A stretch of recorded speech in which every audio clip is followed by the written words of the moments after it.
Hello, hello, hello. Welcome, welcome, welcome to Radio Free Wall Street.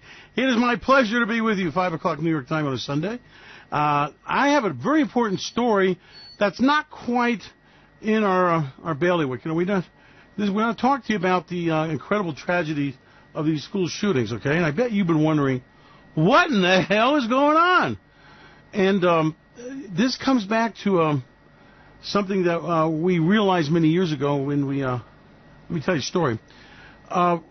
We do some charity work, and I know, just like I think everyone should do. And what I'd like to do is I do a rodeo and horseback riding, and we run a free summer camps for indigent kids, okay? Or needy kids. And we've done it for many years. And we got a pretty good reputation. And some of the kids are really kind of like out of it. And it's not uncommon for parents to contact us, ask them, if the kid can spend summer vacation with us and that kind of thing. And we don't let the kids board with us, and for all the obvious reasons in this day and age, and we're real careful about that. And we do roping and riding and shooting arrow and paintballs and lassoing, and we milk cows, and they do dog training. We do pottery, lasers.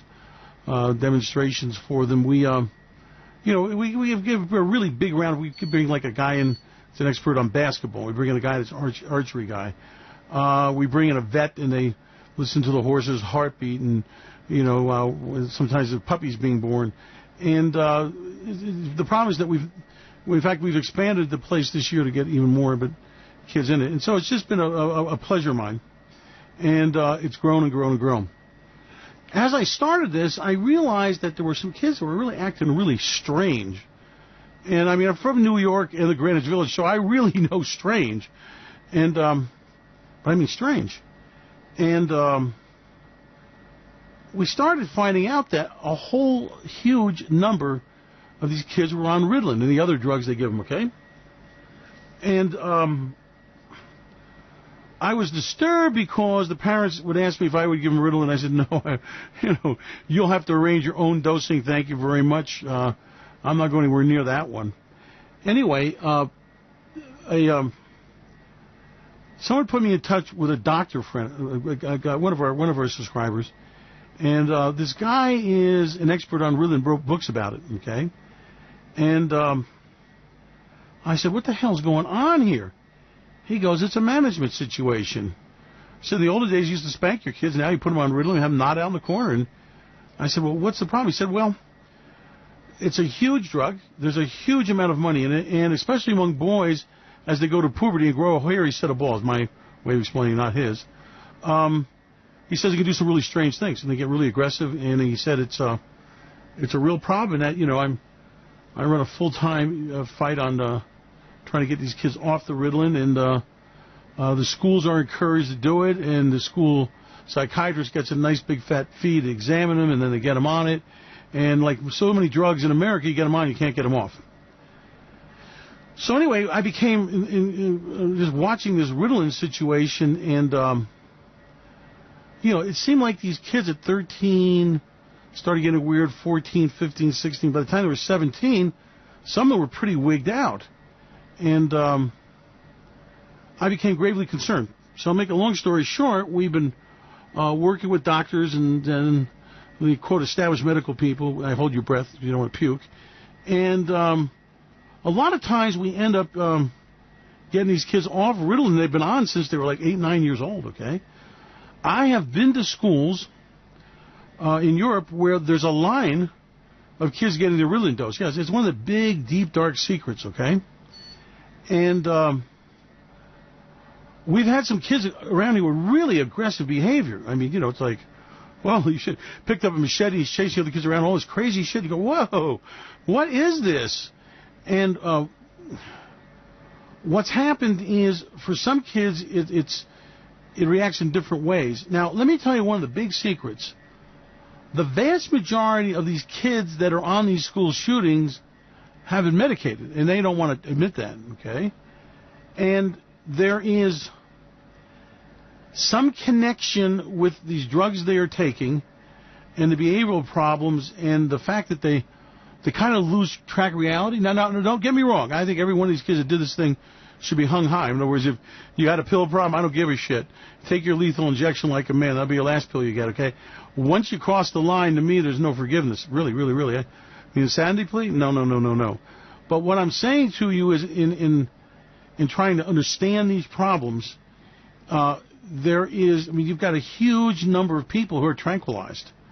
And the problem is that there's no real studies on the long-term use of this shit.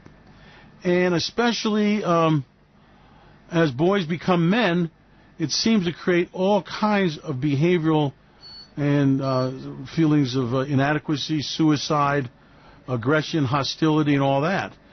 And so what is remarkable is the kids that have been involved in this thing, and let's face it, they're kids. They may be sick puppies, but they're kids.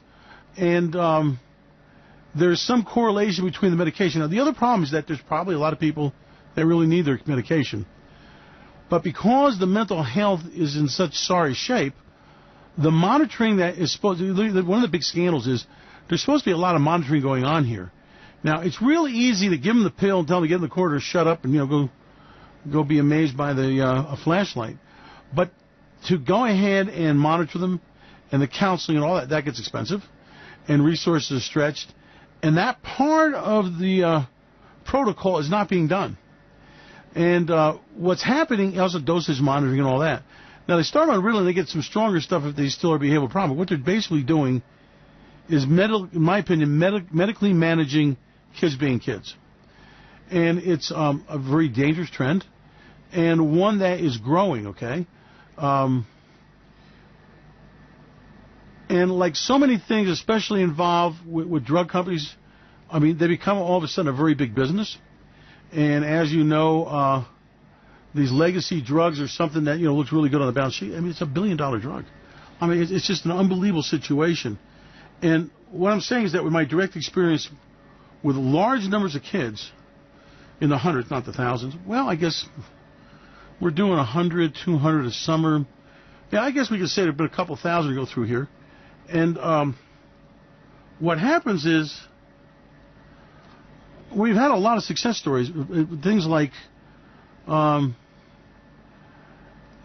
they think like they need a big brother, like they've grown up without a male influence, and they've gotten lost along the way. They're usually, by the way, more intelligent than the average kids. Okay, bored and lost, and a lot of them are outcasts. Okay, the other kids don't like them. And they know it and they feel it. And although they say they don't give a shit, they really do. They have trouble with girls, antisocial and all that. And I found that in the Ritalin cloud, it's kind of hard to reach them, okay? If that makes any sense to you. They're there, but they're not there. They're conscious, but a lot of times you look at them and you really get the feeling that they don't really understand what's going on around them. Okay? And they kind of end up in their own little world, and then social media becomes a big vent for them. So you've got a situation with a lot of kids being raised without a father in broken homes. And when the kids get kind of like when they get to the age where they are big enough that they can beat up the shit out of their mother, and mother's really scared but doesn't want to admit it, and you need a man to say, no, come here, asshole. We ain't doing this stupid shit. Get your ass over here. There's not that kind of influence there. And then when they come home from school, it's a microwave, and then it's social media, and all of a sudden they start going down this road that leads to these problems. So in other words, by the time they get to the school shooting, things have gotten pretty desperate. But we got a whole lot of kids that are, in between all that, and we have a lost generation of kids, and I would urge you to volunteer and kind of help them out, okay? By the way, they really, really, really respond well to the attention. It's really a cry of pain, by the way. No one has any time to spend with them. And no one has time to give them something else to do except think about stupid shit. And if you can get them out of that dumb shit mode where they're going to do something stupid, a lot of times you can have an effect on their lives. Okay, it's pretty rewarding. But it is a problem of what I regard as the breakdown of the social code. I absolutely believe monkey see, monkey do, and violent games and carjackings and video games and violent TV and movies and violent streaming has a big effect on this. There's a social order they have that seems to be that they very typically are kind of alone in the world, and they kind of don't know what their place is. And as they get older, they feel it more acutely. And by the way, they're not necessarily from poor homes. They're not necessarily particularly abused children. It's not that situation that I'm seeing with them. It's more like the schools have become a big cookie cutter, and they don't have spaces for people, and they don't know what to do with them. So what happens is the system has more and more people who are dropped out of it. And there's nothing in the system that allows to find them. And then when they found it, look, the schools can barely, have gymnasium anymore. The counseling in schools is really, really a joke. And the counselors they have are probably ill-equipped to deal with some of the problems that these kids have. And like so much in society of the Roman Empire that's going into decay and decadence, and that's my opinion of America, we're leaving these kids behind. Now, you have to solve it in several ways, and that is you definitely don't want these kids to have access to guns and firearms. Okay, so that means that people who have firearms absolutely, positively should keep those suckers locked up. Okay, absolutely, positively, unequivocally, that's a must. Okay, that's one. Second, we really need to look at the dosage of medicines that are being given to these kids and who's giving them dosages and who's really not following the protocol. Okay. Three, it's a question of counseling. One size doesn't fit all. We have this thing that everybody has to go to college in America, and having kids of college age, I would have to say that I feel that college educations are woefully inadequate. I feel like that they are not giving kids the skills for this day and age, and I think society is going to pay a very high price for that. I just really want to be very clear here. So I don't have a good opinion of the system that's in existence, and I have to tell you that I'm increasingly more concerned about what I see as a larger group of a lost generation. Now think about it. I mean, there's obviously a copycat crime. They absolutely know that there's punishment involved, okay, and they don't give a shit. They absolutely know that they're going to pay a price, and you want to hear the real part about it? They really don't give a shit.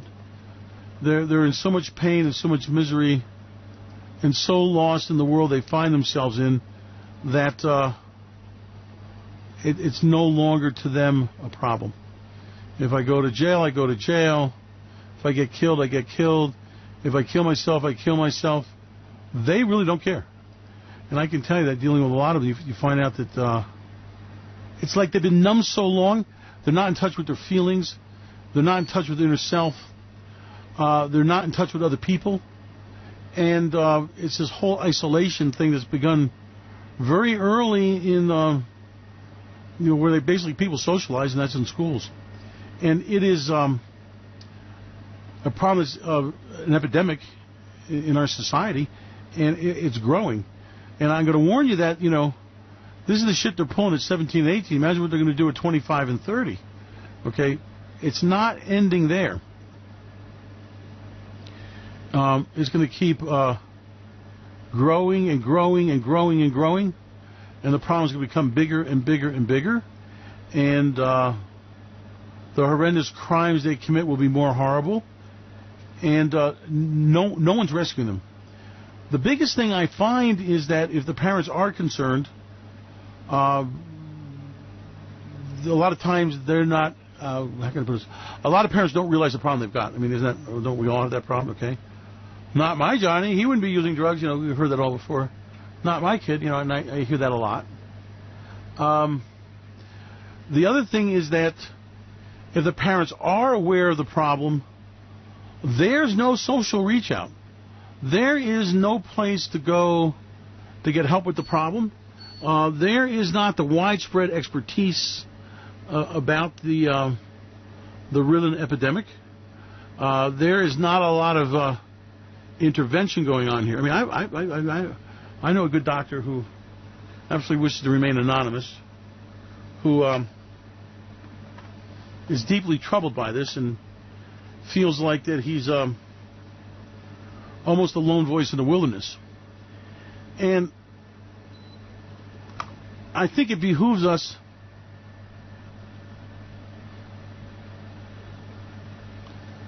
to really think about what exactly we are doing with this next generation. Okay, do I see a loss? Let me tell you some of the experiences we have. We actually have screwdrivers and hammers because a lot of them never knew how to hammer a nail together. We have a guy with a chain. I got this wild friend of mine. He's a tree guy, right? And he comes with his chainsaw, and he carves wooden Indians and horses in chainsaws. He does chainsaw carving out here. And we let the kids, under supervision, use a chainsaw. Okay. Now, we don't cut down trees, but we have lumber here. We have long limbs and big barks and things, and they just kind of cut them up and that kind of thing. And all of a sudden, they're empowered. It's kind of amazing. And then we do a thing where we cut it into sections, and they make little wooden plates, and they brand their name in them, and they use polyester varnish, and they two-part varnish, and they varnish them. Never done that.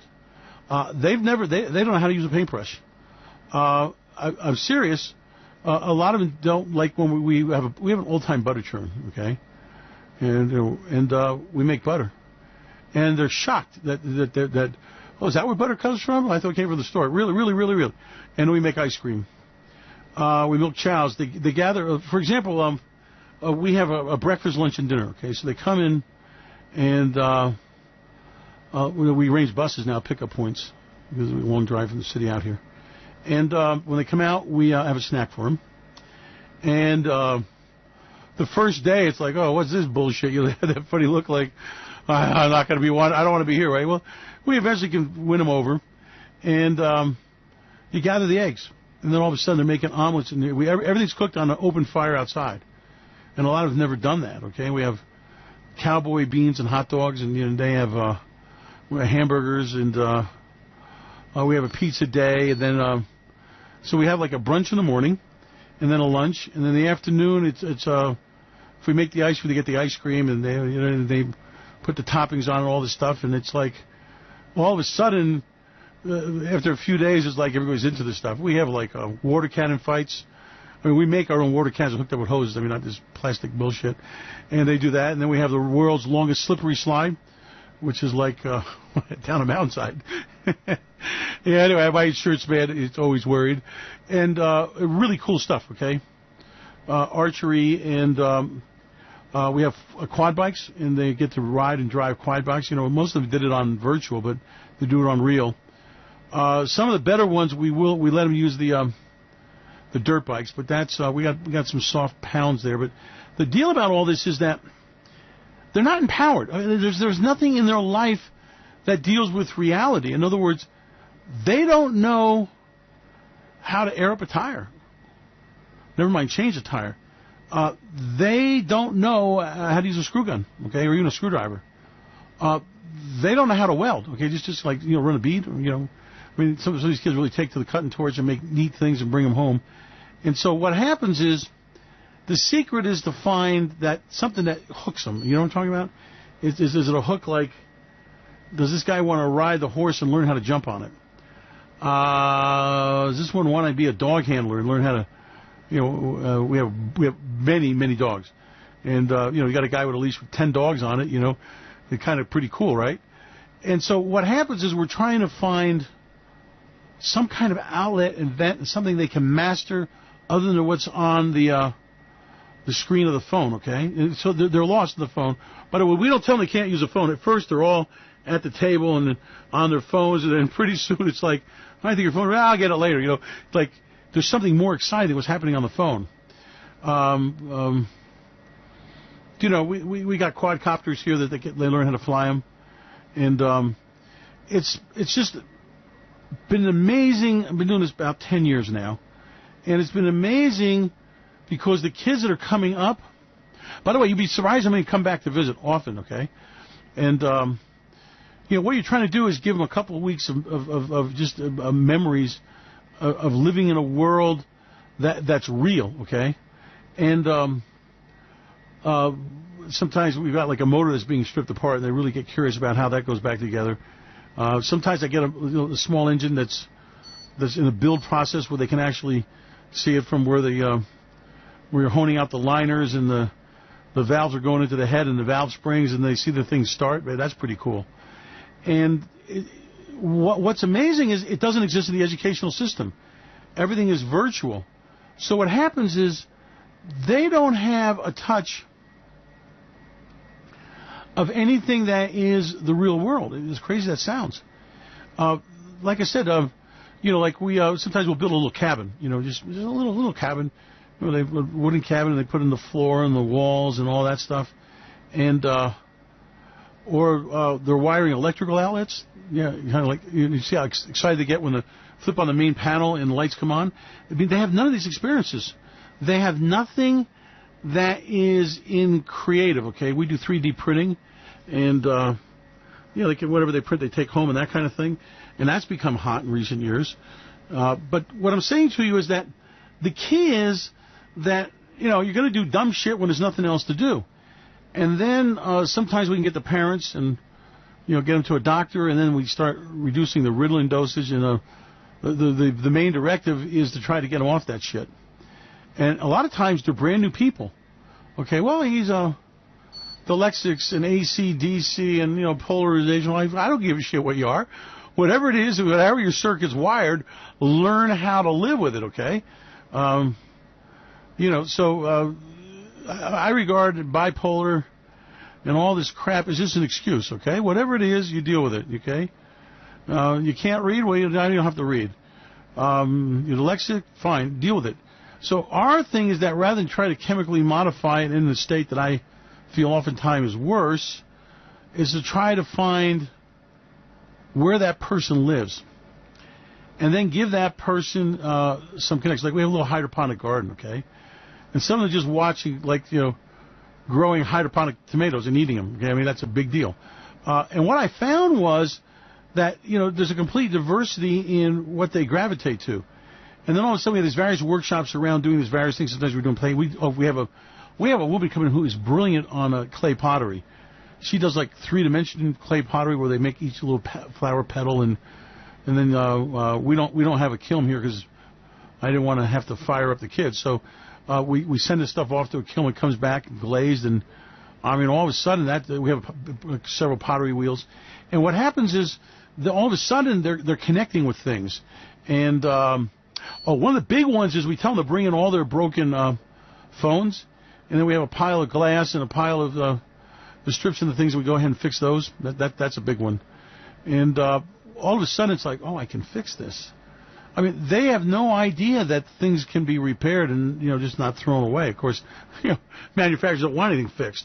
And all of a sudden, when they start realizing that they can have control, then all of a sudden the world becomes different. Well, for example, we do this in making speakers. Okay, I mean, you see these little pod speakers. They go, well, we get speakers, and we get some 8 inches in there and make a little case for them, and then they got a row of 8, 10 speakers, and then we put a little amplifier in between that and their iPhone, and all of a sudden it's like, now they're making some noise. That's a cool one, okay? Parents aren't happy about that. But it's a question that what has happened is because it's a consumer society, a lot of these kids are not makers. Now, you got people who are not supposed to be. Let me throw you another way of looking at this. The most miserable thing in the world is a person who is being what they shouldn't be, okay? I mean, there's some people who are makers, and there's some people that, you know, fit into different categories. So if you happen to be in one of the ones that's not in vogue now, like, I mean, if you can dance and play an instrument, I guess you're pretty hot shit and wiggle your ass, especially if you can make like you're having sex or something. When you wiggle your ass, that's pretty hot. But the people who are the makers, and they tend to be the more intelligent kids, are the ones that are more lost here, okay?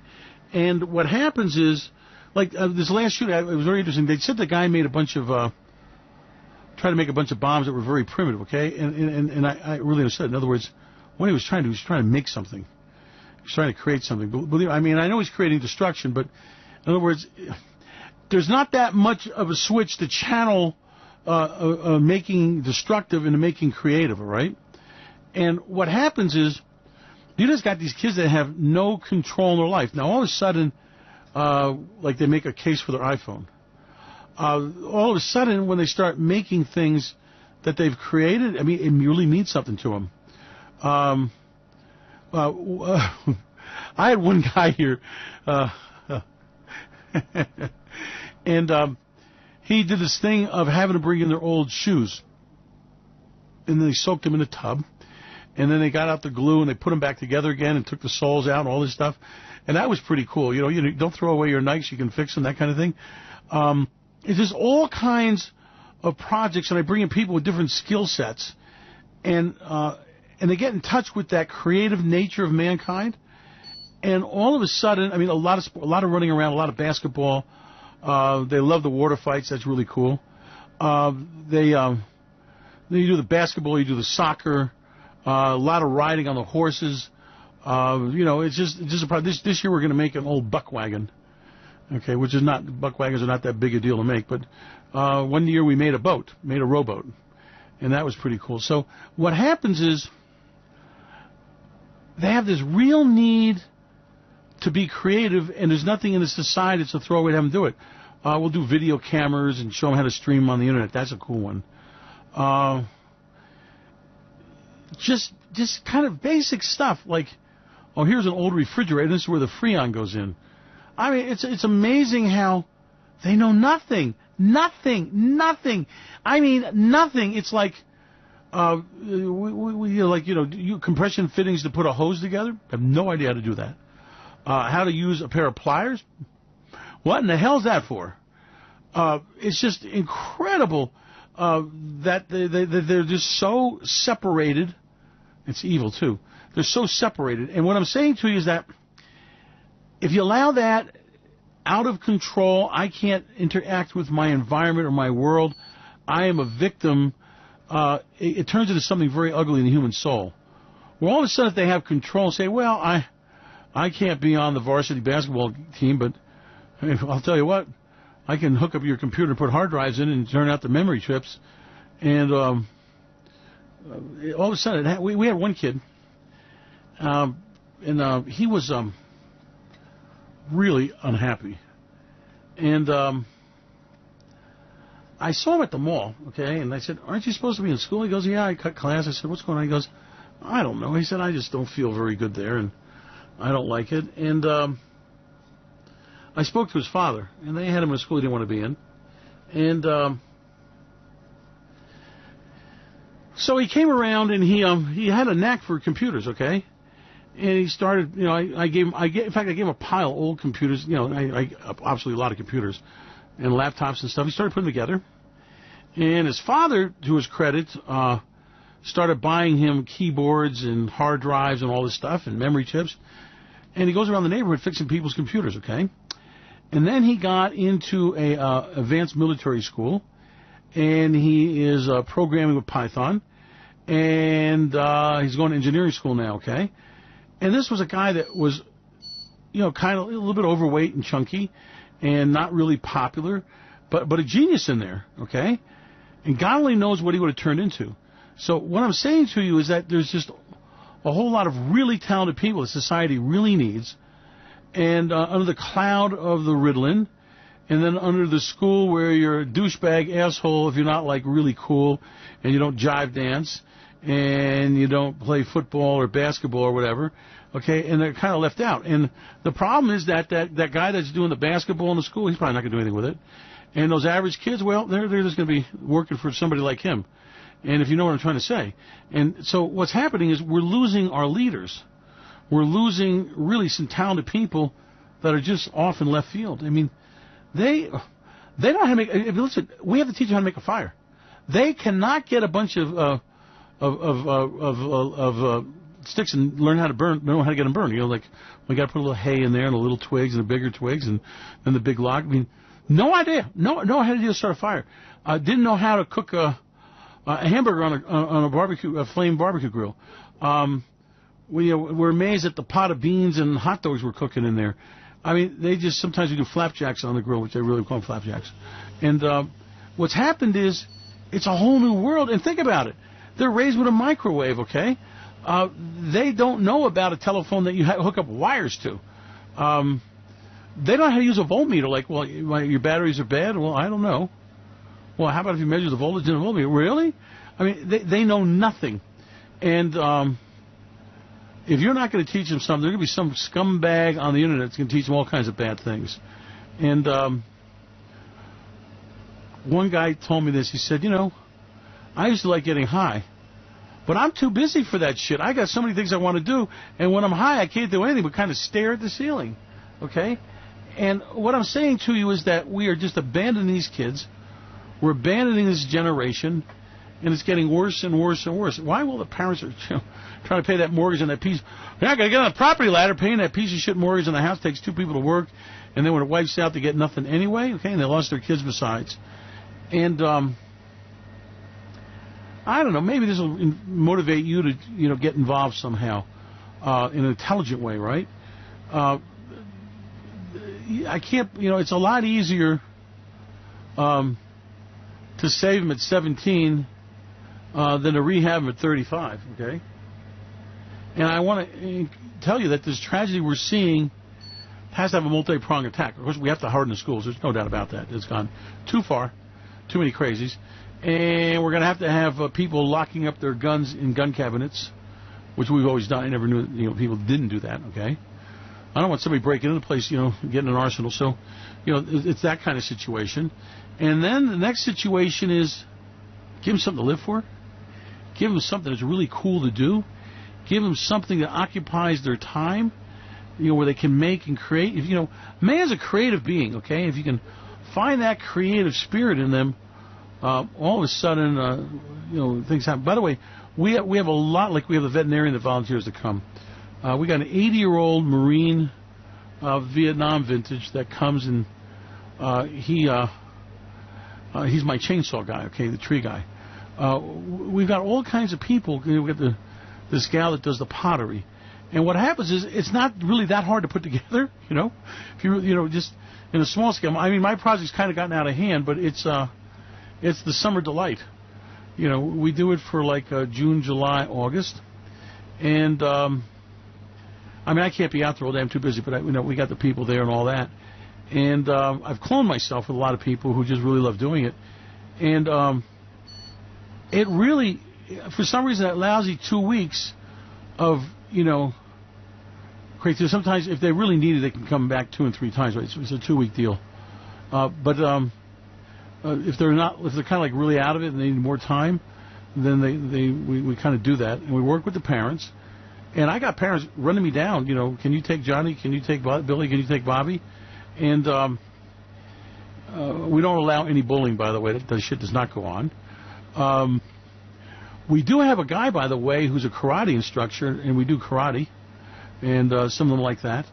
And it's kind of like, why sports are so important? Well, it's that violent nature of mankind that kind of comes out in a socially acceptable way, if that makes any sense to you. And the other thing is that you're in touch with that creative side, especially at that age.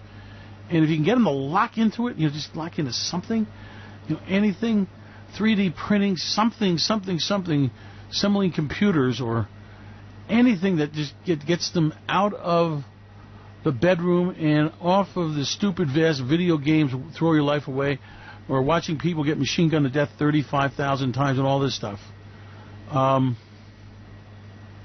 It seems to make a difference. So, then all of a sudden, I'll tell you, there's another side of this. As they get involved in other things, Then all of a sudden, they're not quite as ADD as they were, and they're kind of engaged. I always thought ADD, attention deficit disorder, was kind of like boring, just bored.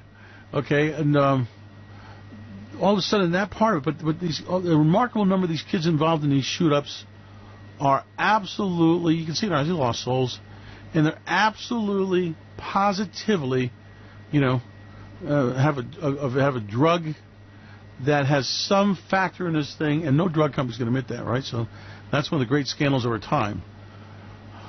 All right, so I went to left field tonight. I appreciate it. But we do that occasionally. Tomorrow is a market day.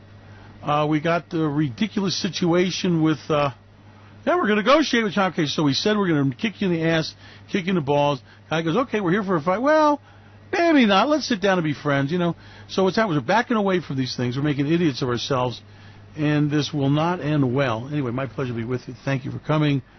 I'll see you tomorrow. We'll do all this all over again.